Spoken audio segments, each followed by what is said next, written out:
अस्सलाम नाज़रीन, मैं हूं असद अली तूर अपने प्रोग्राम असद तूर अनसेंसर्ड में। आज अनसेंसर्ड की एक खुसूसी एपिसोड के साथ हम पार्लियामेंट हाउस के बाहर से मौजूद हैं। देखो देखो कौन आया, आर्मी चीफ आया, आर्मी चीफ आया। जी हाँ, पार्लियामान ने कानून साजी करके आर्मी चीफ का टेन्योर फिक्स करके 5 साल का कर दिया है, जबकि सुप्रीम कोर्ट में जजेस की तादाद 17 से डबल करके 34 करके अब सुप्रीम कोर्ट में भी कोर्ट पैकिंग कर दी गई है। जिस तरह पार्लियामेंट में फॉर्म 47 की इलास्टिक के शलवारों के ज़रिए पार्लियामेंट पैकिंग की गई थी, और इसी तरह से अब प्रैक्टिस एंड प्रोसीजर एक्ट की कमेटी से भी दोबारा से जस्टिस मुनीब अख्तर को निकाल दिया गया है पार्लियामेंट में कानून साजी करके। इस सब पर हमने जो अभी आपकी बात करवाएंगे मतीला जान साहब से, जो सीनियर सहाफ़ी हैं। इसके अलावा हम आपकी बात करवाएंगे एक्सप्रेस ट्रिब्यून के सीनियर कॉरेस्पॉन्डेंट रिजवान शहजाद साहब से, और इसके अलावा साकिब बशीर साहब से भी बात करेंगे। लेकिन सबसे पहले हम आपको दिखाते हैं कि हमने पीटीआई के रहनुमा और साबिक स्पीकर कौमी असम्बली असद कैसर साहब से बार बार सवाल किया कि क्या वो आर्मी चीफ के टेन्योर को 5 साल का करने की सपोर्ट करते हैं या वो उसकी मुखालफत करते हैं। तो ज़रा उनका जवाब सुनिए और देखिए कि वो तो जवाब भी नहीं दे पाए इसका। तो ये एक अपोजिशन जमात की हालत है। बाकी भी हम आपको ज़रा बात करवाते हैं। पहले ज़रा असद कैसर साहब का जवाब सुन लीजिए। इस्तेमाल करेंगे ये पार्लियामेंट जो है ना, इस वक्त एक जाली पार्लियामेंट जिसमें इस किस्म की कानून साजी होती है, जिसमें ना आवाम की बात सुनी जाती है, न रूल्स पे अमल होता है, न प्रोसीजर पे अमल होता है। और जो मौलाना साहब ने बात की है, हम बिल्कुल मौलाना साहब की हम रिस्पेक्ट करते हैं। हम मौलाना साहब के साथ राबिते में रहेंगे और कोशिश करते हैं कि उसके साथ हम मुश्तरका अमल बना के हम स्ट्रीट एजुकेशन आर्मी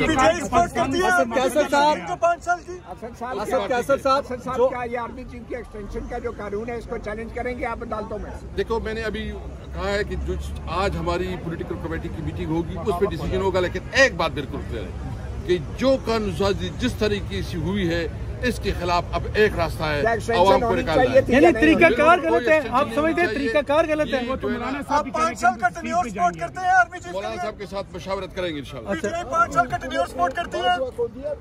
क्या हाल है? पीटीआई 5 साल का टेन्योर सपोर्ट करती है। एक मिनट मैं आपसे जो आप लोगों ने उस दिन किया है ना, मैं अप्रिशिएट करता हूँ आप दोनों का। आप आर्मी चीफ का टेन्योर सपोर्ट करते हैं 5 साल का। ये अपने दौरे हुकूमत में भी अप्रिशिएट करते थे, अभी भी कर रहे हैं दोनों पे आप अच्छा असद कैसर साहब एक बात मौलाना साहब ने 2 बातें की हैं।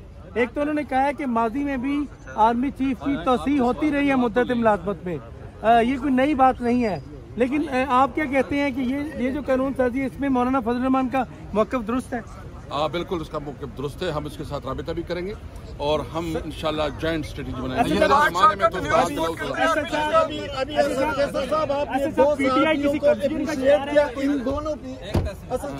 अभी आपने 2 सहाफियों को अप्रिशिएट किया, असद तूर और मतीउल्लाह जान, इन दोनों पर आपकी हुकूमत में हमला हुआ था। एक को उठाया गया था, एक को शदीद जख्मी किया गया था, तो उसको आप कंडम करते हैं? बिल्कुल उसको कंडम भी करते हैं और उस वक्त हमने उसका साथ भी दिया था। असद तूर साहब को भी पता है और मतीउल्लाह साहब को भी पता है। वो आपकी हुकूमत में हुआ। आप आर्मी चीफ के 5 साल जिसने किया था गलत किया था। 5 साल का टेन्योर सपोर्ट करते हैं। असद कैसर साहब क्या 5 साल टेन्योर को सपोर्ट भी करते हैं कि नहीं करते? यार हम कहते हैं कि कल ही इलेक्शन हो, हमारा जो मैंडेट है, जो हमारा मैंडेट जो चोरी किया गया उसकी वापस हो।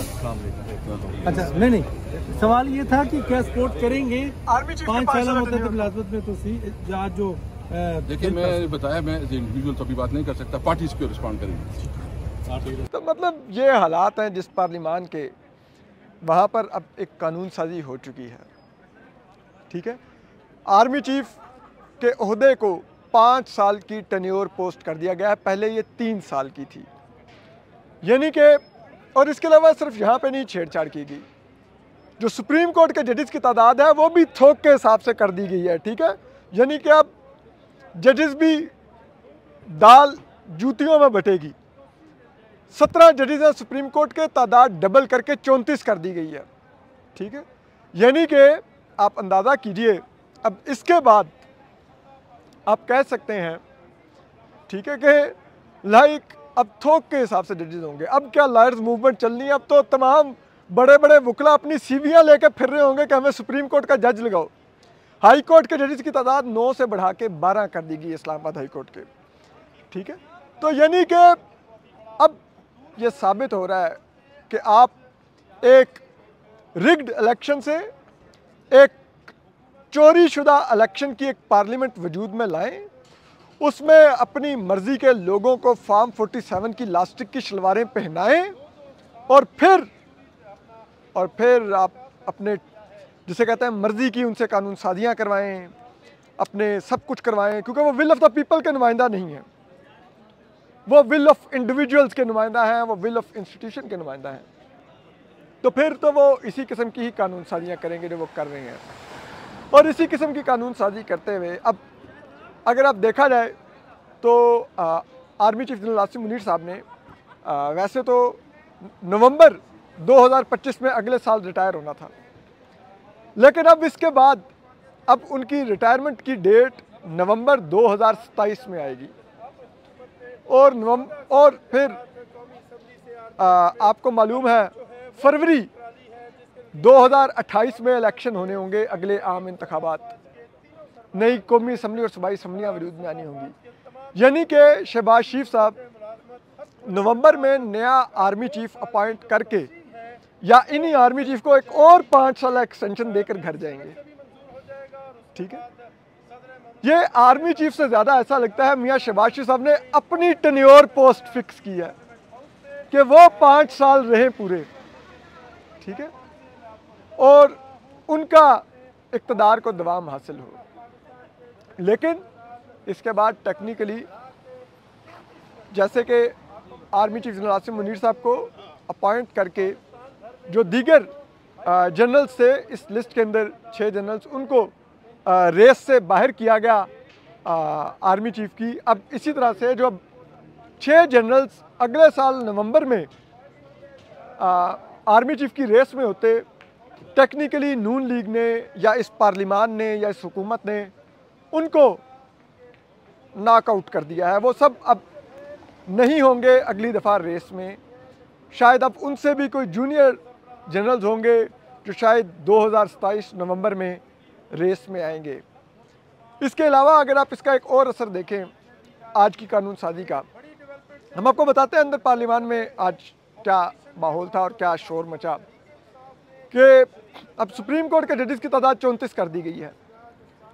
यानी कि नए चीफ जस्टिस या अफरीदी से मुशावरत भी नहीं समझी गई ज़रूरी कि आपके पास क्या बैकलॉग है केसेस का, कितने जजेस आपको चाहिए हैं, और हम उतनी तादाद बढ़ाएं। सुप्रीम कोर्ट से कोई मुशावरत सामने मुनासिब नहीं समझी गई।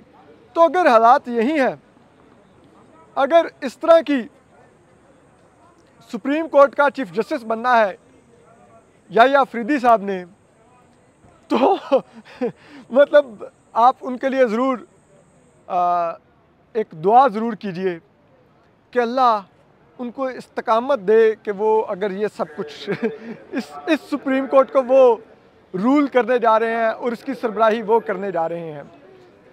और इसके बाद अगर आप देखें, मैं ज़रा आता हूँ, साकिब बशीर साहब हमारे सीनियर जर्नलिस्ट हैं, वो कुछ आप साकिब भाई क्या बांट रही हैं?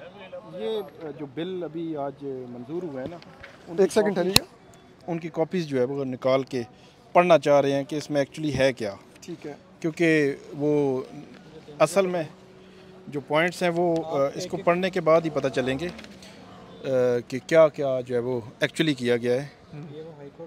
हाई कोर्ट जो में 12 तादाद कर दी गई है जजेस की, 9 से 12 कर दी है। 9 से 12 सुप्रीम कोर्ट में शहजाद साहब एक्सप्रेस ट्रिब्यून के सीनियर कॉरेस्पोंडेंट हैं, ये भी हमारे साथ हैं जी। कितने जो 9 से 12 कर दिए हैं हाई कोर्ट में, सुप्रीम कोर्ट में आपको पता ही है 17 से 34 कर दिए हैं। और आर्मी चीफ की जो एक्सटेंशन है या दीगर सर्विसेज चीफ की एक्सटेंशन है, वो अगर आप एक नज़र देखते हैं तो 3 से 5 साल है। लेकिन अगर आप नीचे देखें तो उनके ऊपर being the head of the state, वो जो अपने इंस्टीट्यूशन एज और सर्विस लिमिट अप्लाई नहीं करेगी कि जब वो आर्मी चीफ है तो उस वक्त वो एज अ जर्नल है और जर्नल कभी रिटायर नहीं होगा।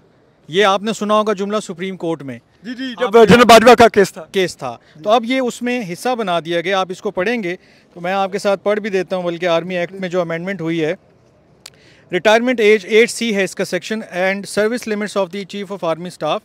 The retirement age and service limits prescribed for a journal under the rules and regulation made under this act, यानी कि army act, shall not be applicable to the chief of army staff during his tenure of appointment reappointment and or extension. Throughout such tenure, the Chief of Army Staff shall continue to serve as a general in the Pakistan Army.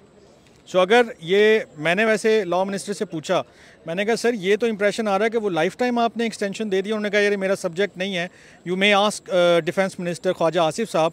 तो उन्होंने practice and procedure पे बात की है, उन्होंने कहा मैं इसको अभी कमेंट करना नहीं चाहता हूँ। ये कैसे लॉ मिनिस्टर है, उनको कानून का नहीं पता, उसकी तशरीह नहीं करते। उन्होंने अवॉइड किया, उन्होंने अवॉइड किया जो है वो डिफेंस उन्होंने ये बेहतर समझा कि मेरी जुरिस्डिक्शन में बाद में आएगा, पहले जिसकी है उसके तक रहना चाहिए। बट दिस इम्प्रेशन वो उन्होंने उसको वो नहीं किया। लेकिन मेरा ख्याल है कि जो हमने दोस्तों ने बात की वो यही समझ में आया कि चूँकि अब एक लिमिट है 64 की, मेरे ख्याल में जो आर्मी चीफ़ की लिमिट है, तो शायद वो उससे एक्सटेंड नहीं कर पाएंगे अनलेस कि कोई और अमेंडमेंट ना हो जाए। तो अदरवाइज़ 64 तक तो अब उनको रोकना या उनको हटाना मेरा ख्याल थोड़ा सा मुश्किल होगा। एक्सटेंशन, अपॉइंटमेंट, तकरीबन नामुमकिन ही होगा। जब तक वो नहीं चाहेंगे तब तक तो नहीं होगा।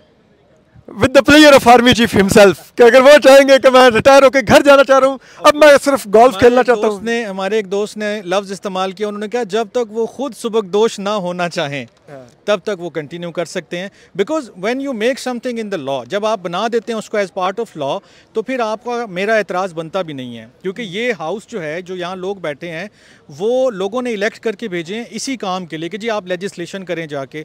जब मैं और आप कभी एतराज़ करते थे कि यार आर्मी का क्या काम है पॉलिटिकल अफेयर्स में या ये वो, उन्होंने डिस्टेंस भी किया। लेकिन फिर आपको याद होगा आर्मी एक्ट में जब तरमीम आई थी, उसके अंदर आर्मी को नेशनल डेवलपमेंट के कामों में हिस्सा लेने की इजाज़त दे दी गई है।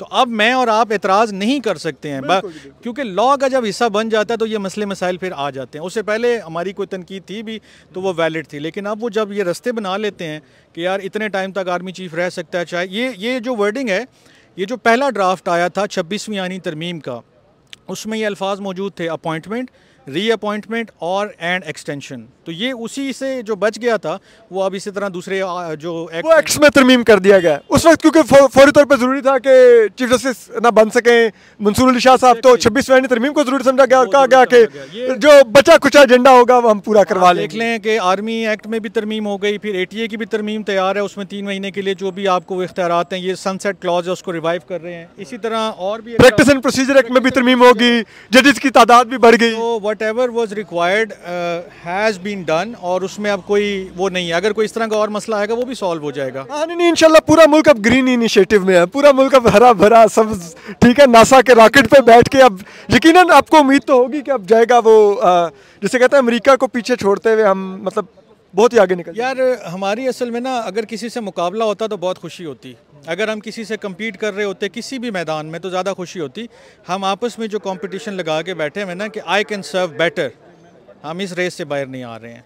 अच्छा मुझे रिजवान शहजाद साहब ये बताएं कि क्या आप, क्योंकि पार्लियामेंट ही कवर करते हैं, पॉलिटिकल बीट कवर करते हैं, हम तो कोर्ट्स में होते हैं, हमें थोड़ी बहुत चीज़ों की कम अंडरस्टैंडिंग होती है, मुझे तो खास तौर पे, ये बताइएगा कि क्या ये शहबाज शरीफ साहब ने आर्मी चीफ का टेन्योर फिक्स किया है कि अपना टेन्योर 5 साल का फिक्स कर लिया है कि मैं 5 साल पूरे करूंगा? देखें जो भी हुकूमत आती है ना, अगर आप इमरान खान साहब का देख लें, लास्ट टाइम जब वो जा रहे थे, than the sitting DGISI held a press conference, उन्होंने कहा कि लाइफ टाइम एक्सटेंशन की भी ऑफ़र की गई थी।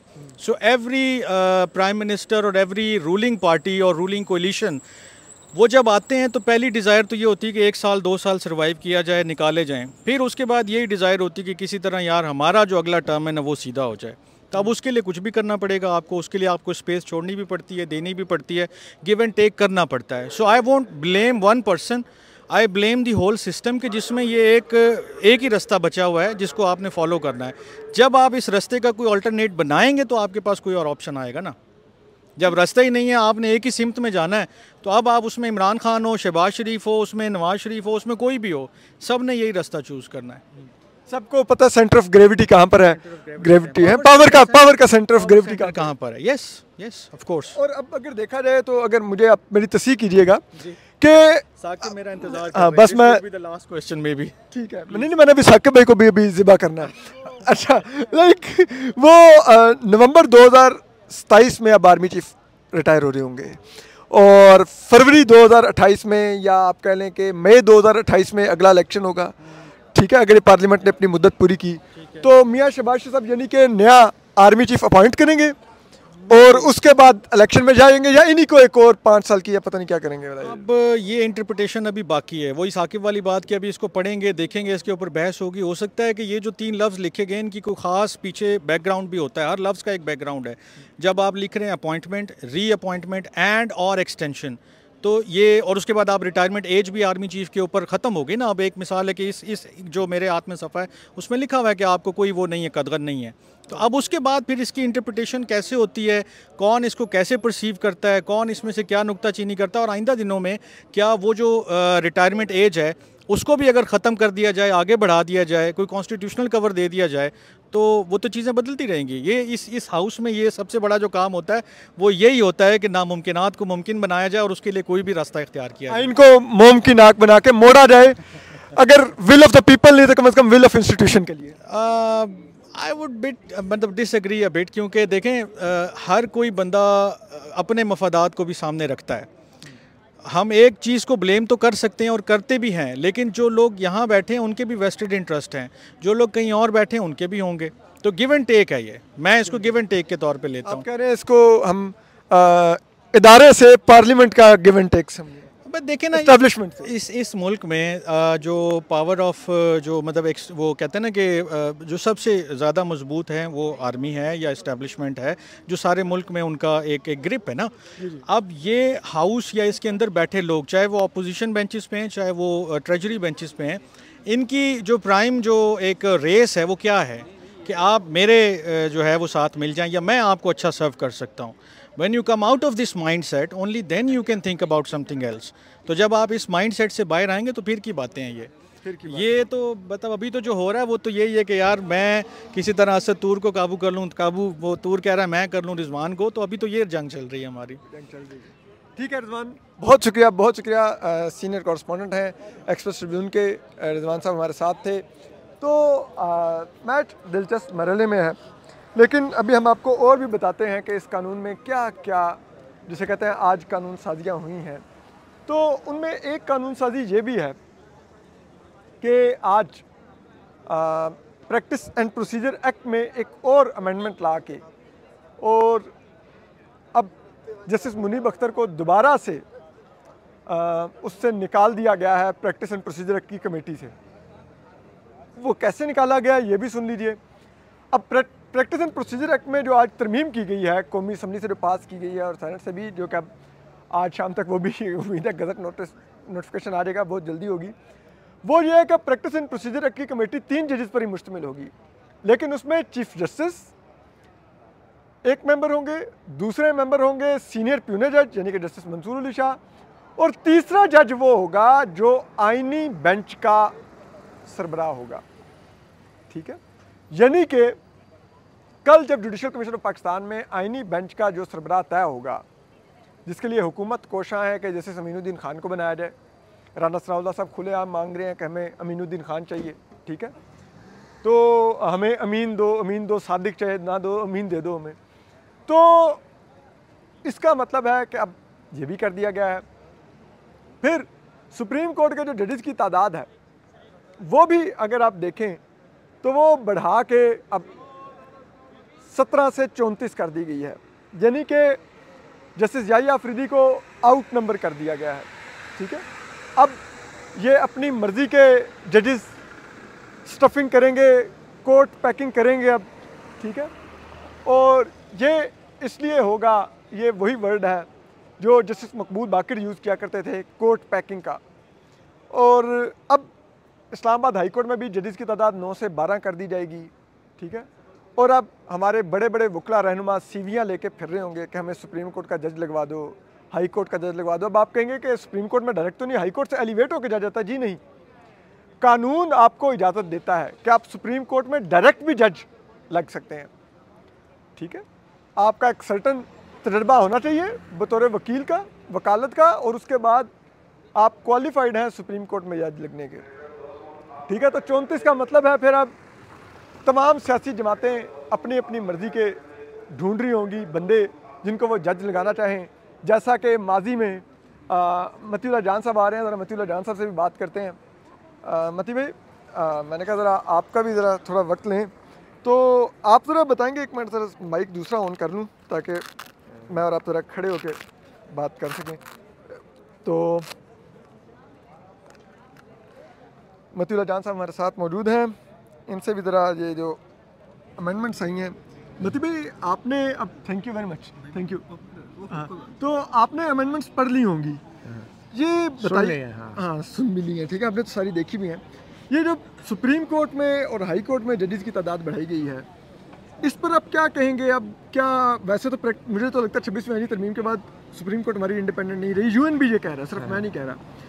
लेकिन अब तो लगता है 34 के बाद तो ये पूरी कोर्ट पैकिंग होगी, जैसे फॉर्म 47 की इलास्टिक की शलवारों से पार्लियामेंट पैकिंग की गई। क्या अब सुप्रीम कोर्ट पैकिंग भी वैसी ही होगी? बिल्कुल जी, पहले हम सुनते थे कि 35 पंचर लगे हैं, ये सुप्रीम कोर्ट को तो 34 पंचर लगा रहे हैं मुझे लगता है। और मुझे समझ नहीं आ रही, ये बेसिकली नौकरियों के मुंह खोल दिए हैं इन्होंने भूखे नंगे उन वकीलों के लिए कि जो सीवियाँ हाथ में लेके फिरते हैं, हुकूमत के दरो दीवार के बाहर भिखारियों की तरह बैठे होते हैं, जज बनने के लिए, अटॉर्नी जनरल बनने के लिए, लॉ ऑफिसर्स बनने के लिए। तो ये उन वकीलों के लिए एक किस्म का दाता दरबार खुल गया है, क्योंकि ज़ाहिर बात है जब 34 जजों की सुप्रीम कोर्ट होगी तो उसमें से मौजूदा अटॉर्नी जनरल जैसे तो फिर 10-15 चाहिए होंगे। हालांकि ये अटॉर्नी जनरल एक ही होता है, लेकिन इन जैसे तो ज़ाहिर बात है फिर ज़्यादा एडिशनल अटॉर्नी जनरल भी चाहिए होंगे, डिप्टी अटॉर्नी जनरल भी चाहिए होंगे, लॉ ऑफिसर्स भी चाहिए होंगे, अमला भी चाहिए होगा। तो नौकरियों के मुंह खुल गए हैं सुप्रीम कोर्ट और हाई कोर्टों में भी। और पहले ही हाई कोर्ट में 24 जजों की खाली असामियाँ थी। तो एक किस्म की हुकूमत ने ये कोशिश की है कि ना सिर्फ ये कि जो बैलेंस ऑफ पावर है सुप्रीम कोर्ट में उसको अपने हक़ में किया जाए, क्योंकि मौजूदा 16 जजेस जो हैं उसमें अक्सरियत जो है वो हमने देख ली मकसूद नशस्तों के केस में वो किस तरफ है। तो हुकूमत उस बैलेंस को जो है वो डिसबैलेंस कर रही है, अपने हक़ में लाने के लिए ये सारी नई भर्तियाँ कर रही हैं। और ये कोर्ट पैकिंग नहीं है, ये भर्तियाँ हैं जो अब जुडिशल कमीशन ने करनी है, क्योंकि जुडिशल कमीशन के अंदर आईनी तरमीम के ज़रिए हुकूमत ने अपनी अक्सरियत रख ली है। तो अब जिसको चाहेंगे वो जज बनाएंगे, जिसको चाहेंगे जुडिशल काउंसिल से फारिग करवाएंगे, एक तलवार भी लटका दी है। तो ये कोर्ट पैकिंग भी है। और मेरे ख्याल में ये हुकूमत ने जो आज आर्मी चीफ़ के टेन्योर की एक्सटेंशन की है, ये भी उसकी एक किस्म की इंश्योरेंस है, एक किस्म की गारंटी है इस कोर्ट पैकिंग की। और जिस तरीके से आज पीटीआई वालों से भी मेरी बात हुई है, मैं समझता हूँ कि पीटीआई वालों ने भी बड़ी बुज़दिलाना एक किस्म का मौक़िफ़ अपनाया है।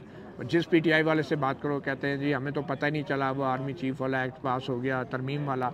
और ये बेसिकली मुझे लगता है कि शाम से खबरें चलने लगी, पीटीआई की क़यादत मिली हुई थी। और मैं जिस पीटीआई के बैरिस्टर गौर से बात हुई है वो भी कहते हैं कि हमें पता नहीं चला।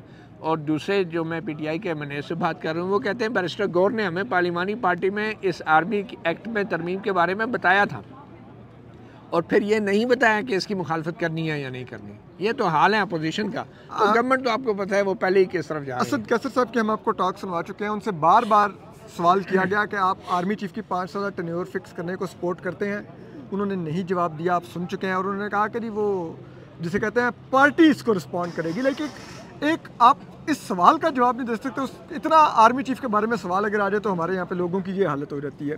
तो अच्छा मतीउल्लाह जान साहब, आखिर में क्या आप समझते हैं कि अब इसके बाद मुल्की निज़ाम में कोई रेजिस्टेंस का कोई एवेन्यू बचा है आवाम के लिए, या अब आपको लगता है कि सब ग्रीन इनिशिएटिव है, सब हरा भरा हो गया और सबको हरे भरे लेंस से देखना चाहिए इस मुल्क को, कि अगर पार्लियामान जो विल ऑफ द पीपल की बजाय विल ऑफ इंस्टीट्यूशन की नुमाइंदा बन जाए? तो देखिए रेजिस्टेंस तो मेरे ख्याल में तो सब आखिर में हम दो ही रह जाएंगे बाकी तो आप तमाशा देख लें जो हो रहा है इधर पार्लियामेंट भी, मतलब अपोजिशन के हाल देख लें आप, ठीक है। अब वो अपने चक्रों में है कि हमें माफ़ी मिल जाए, ठीक है ना। और गवर्नमेंट को आप देख लें, वो तो कहते हैं कि ठीक है यार बस इसको मज़ीद एक्सटेंड करें। तो अल्टीमेटली ये सारा कोई जिसको है ना खीर मिक्स बन जाएगी कौमी हुकूमत के नाम पे, तो मामला उस तरफ जा रहे हैं। तो हम इधर बैठे अपना जो है ना वो ताज़ियाना बजाते रहेंगे। नहीं, आप शेख आफ्ताब से सवाल कर रहे थे जो उस जुडिशल कमीशन नाराज़ हो रहे थे, वो आपसे नाराज़ हो रहे थे। आपने उनसे पूछा कि मरीम नवाज साहबा कहती थी कि मैं इस गुनाह में शरीक नहीं थी जनरल बाजवा की एक्सटेंशन के, तो आप बाद में उसको गुनाह काउंट करते रहे, उसको एक्सटेंशन को वोट करके। तो क्या इसके ऊपर भी आप देख रहे हैं कि 2 साल बाद मरीम नवाज तो आज के गुनाह में भी शरीक नहीं है हाँ वो तो पंजाब की चीफ मिनिस्टर, और सच्ची बात है नवाज शरीफ भी गुनाह में शरीक नहीं है। हाँ वो लंदन है। लेकिन शहबाज शरीफ साहब के होते हुए इन दोनों की क्या ज़रूरत थी? एक गुनाह में एक बंदा ठीक रहता है ना, कि हाँ, सारा family का खानदान नहीं। आप गुनाह में आ जाए, वो भी अच्छा नहीं लगता। बाद में कह सकेंगे ना नवाज शरीफ, मैं तो इस गुनाह में शरीक नहीं था। हाँ, वो तो क्योंकि उनके साथ फिर भी वही होना है जो पहले उनके साथ होता रहा जी, है, जी। क्योंकि ये लोग सबक नहीं सीखते हैं। जी जी तो अब मसला ही यही है कि ये जो आज कानून पास हुआ है, जब इधर जनरल बाजवा को एक्सटेंशन दी गई थी ना, आपको शायद याद होगा, मैंने यहाँ बाहर खड़े जी, होकर इन तमाम नून लीग के वो कहते हैं पार्लियामेंट इलेक्शन कमीशन को खिलाई मखलूक कहते थे। खिलाई मखलूक कहते हैं। मैंने सबका इंटरव्यू किया था और उस वक्त भी मीडिया की ये हालत थी कि मेरे एमजे टीवी से उठा उठा के क्लिप वो चलाते रहे नेशनल मीडिया पे ऊपर। पता नहीं उनका क्या मकसद था, लेकिन खुद किसी नेशनल मीडिया को हिम्मत नहीं हुई कि जनरल बाजवा की एक्सटेंशन के ऊपर MNAs के सवाल जवाब करते। तो बात यह है कि आज भी आप देख लें क्या चल रहा है मीडिया पे और क्या सवाल जवाब हो रहे हैं। सारे जजों की तादाद पे सवाल कर रहे हैं। जो असल बड़ा वाक़या है उसके ऊपर ना कोई सवाल हो रहे हैं, ना किसी के पास कोई जवाब है। और आपने कह दिया कोई बड़े असल तो सब्जेक्ट को टच ही नहीं कर रहा, लेकिन क्या आपको लगता है कि वो 26वीं आईनी तरमीम में जो अनफिनिश्ड एजेंडा था, ये पहले ड्राफ्ट में मौजूद था आर्मी चीफ का भी, ठीक है, क्या आपको लगता है कि उस वक्त सिर्फ ज़रूरी था कि जस्टिस मंसूर अली शाह का रास्ता रोकना ज़्यादा ज़रूरी है और ये काम तो हम बाद में करवा ही लेंगे, इसके आगे खड़े होने की किसकी ज़रूरत होगी? जी, आपने मेरे ख्याल में खुद ही बता दिया। असल तो मसला ही यही था कि वो जो मखसूस नशस्तों वाला फ़ैसला है उस पर अमल दरामद ना हो सके। मेरे ख्याल में आज की जो कानून साजी हुई है, इसके बाद जस्टिस याहिया अफरीदी को भी सुप्रीम कोर्ट की जो पोजीशन है उसको क्लियर करना होगा, क्योंकि सुप्रीम कोर्ट के जजेस अगर अब भी मुत्तहद ना हुए तो फिर मेरे ख्याल में तो सुप्रीम कोर्ट भी जो है ना वो पार्लियामेंट ही बन जाएगी। हाँ, एक और वो डोगर कोर्ट की तरह टाउट कोर्ट बन जाएगी, शायद उससे भी बदतर बन जाएगी। बहुत शुक्रिया मतीउल्लाह जान साहब, बहुत शुक्रिया आपके वक्त का, थैंक यू वेरी मच। हम आपको अभी मज़ीद भी इसके ऊपर अपडेट्स दे रहे हैं, लेकिन बात यह है कि मरीम नवाज साहबा कहा करती थी कि वो जनरल बाजवा की एक्सटेंशन वाले गुनाह में शरीक नहीं है, लेकिन आज उनका चचा उनके जो उनसे हैं वो जो है वो आर्मी चीफ को 5 साल फिक्स टन्योर दे रहे हैं। और ये एक लिहाज से नून लीग कह सकती है कि उनकी बहुत बड़ी कामयाबी है। वोट को बहुत बढ़ चढ़ के उन्होंने हिस्सा दिया है और उस वोट में से शायद बेस साइलेंट था। शायद मियाँ शहबाज साहब और मियाँ नवाज साहब बूट को इज्जत देने की बात करते थे, लेकिन बेस साइलेंट था।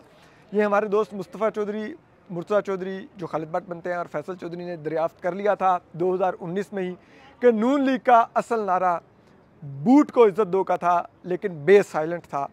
और ये ऐसे भी साबित होता है कि अब उस दिन कैप्टन सफदर साहब जो मियाँ नवाज साहब के दामाद हैं और मरीम नवाज साहबा जो चीफ मिनिस्टर पंजाब हैं उनके शोहर हैं, उन्होंने उस दिन खुद तकरीर में कहा, उन्होंने कहा कि नवाज शरीफ को और नून लीग को रवाया भी उन्होंने जो नवाज शरीफ को वापस लाए, यानी कि एस्टेब्लिशमेंट। और उन्होंने कहा फिर उन्होंने फिर जिस चीज़ को फॉर्म 47 के नंबर प्लेटें लगाई वो निकल गए तो वो खुद बता रहे थे कि उनकी जो जमात है वो फॉर्म 47 की लास्टिक की शलवारें पहन के इस वक्त इक़्तिदार में होने का दावा कर रही है, जबकि वो है नहीं। इक़्तिदार में कोई और है, जो इक़्तिदार में है ये उसकी दी हुई कानून साजियों पर सिर्फ ठप्पे लगा रहे हैं। क्या लगा रहे हैं? ठप्पे लगा रहे हैं। हम आपको अपडेट करते रहेंगे। अपना ख्याल रखिए। अल्लाह हाफिज़।